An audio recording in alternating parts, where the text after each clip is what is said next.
Hello everyone. Today, the information about the negotiations in Istanbul between Russia and Ukraine is still the focal point of the whole world. Mr. Zelensky has arrogantly declared that I will only talk to my counterpart, Mr. Putin. As for the bunch of minions below, I won't bother dealing with them well. No matter what, this is a very legitimate demand from Mr. Zelensky. There's nothing wrong with it. You have to work with people of the same level. No one would deal with a team that has no decision-making power. Every time you ask something, they say, wait a sec, let me go ask the boss.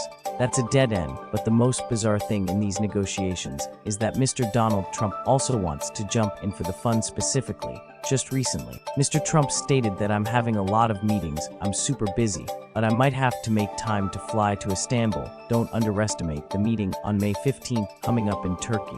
This is information that has surprised a lot of people, because in the end, no matter how it goes, it seems like the US has to get involved to resolve things before. The Russians were extremely annoyed about this. They just wanted to close the door. They only wanted bilateral talks with Ukraine. They wanted the Ukrainians to decide their own fate. No way they'd let others stick their noses into family matters. What the Russians want is one thing, and what reality is like the whole world already knows. The Americans aren't stupid enough to let Ukraine freely negotiate with Russia, since the Americans have poured in money, of course. Now they have to claim their benefits, and all the information up to now proves one thing, that Ukraine has no right to decide its own fate.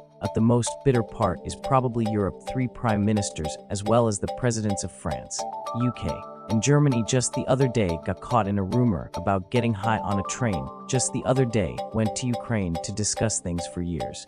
They've stuffed Ukraine's mouth with aid, but now, when negotiations are about to start, not even a missed call. So what's the deal here? Will they get to join the meeting to split the pie or not? Or do they only go if the US allows them to? This is a question that probably only Mr. Donald Trump can answer. As for us sitting at home eating water, spinach, talking nonsense, what can we do? But Mr. Donald Trump, he's incredibly unpredictable today. He says one thing tomorrow, he can flip-flop right away. He always wants to grab all the media attention, so figuring out his motives is almost impossible to prove. The proof is that today he lashed out at Europe. He said this bunch in Europe is even worse than China. This statement is no different from the time he criticized Ukraine for being harder to deal with than Russia. By now everyone knows how things are in the end. It's just a tactic to threaten to make the followers do what the US wants. The US wants to use Russia to threaten Ukraine. Then, when Ukraine behaves, Mr. Trump turns around and scolds Russia for deliberately stalling. The ultimate goal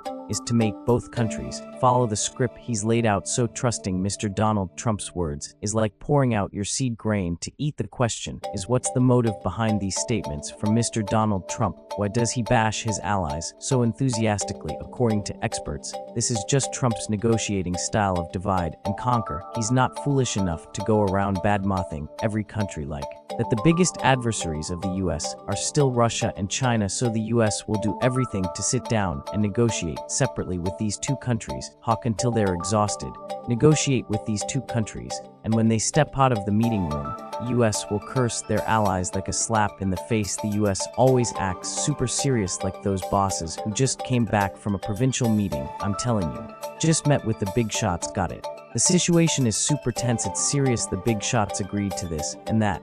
But you guys down here are too hard to manage. If you keep acting like this, sooner or later, you'll get sacked. Mr. Donald Trump's mission, in the end, is to use Russia and China to threaten the rest, force them to follow his will. On the surface, Russia and China are the US as archenemies, but that's not true. They're the true allies of the US. It's because of Russia and China that the US can pressure Europe to do what it wants. If you pamper Europe too much, they'll get spoiled. The proof is that Mr. Donald Trump recently made it very clear right now. European cars are flooding the US. They export 13 million cars, but in return the US can't sell a single car to Europe. Not to mention that Europe keeps hammering US corporations like Meta or Google relentlessly, always accusing them of violating privacy rights or monopolies to suppress them, especially agriculture. Europe sets extremely strict laws, making it impossible for American farmers to sell their goods there. That's exactly why the US wants to use China to force Europe to do what it wants. And if not, the US just needs to hit them once and Europe will die before they can blink. The method of hitting is simple. I'll trade with China and you Europeans will be left out. Go find somewhere else to sell your goods for Europe if they can't sell to the US. That's it, they're done. No way they can survive no matter what. They can't push their goods anywhere now. Selling to Russia, even their ancestors wouldn't dare, because they're supplying weapons to Ukraine to fight Russia now. If they try to sell to Russia, who would listen to that? But now, saying to sell to China or other countries besides China, oh my gosh, that's even harder than selling to Russia, because China is the master of production. Their goods are cheap and the quality is on par with Europe, if not to say in many cases. China's stuff is even better, so Europe now can't export anywhere except the US.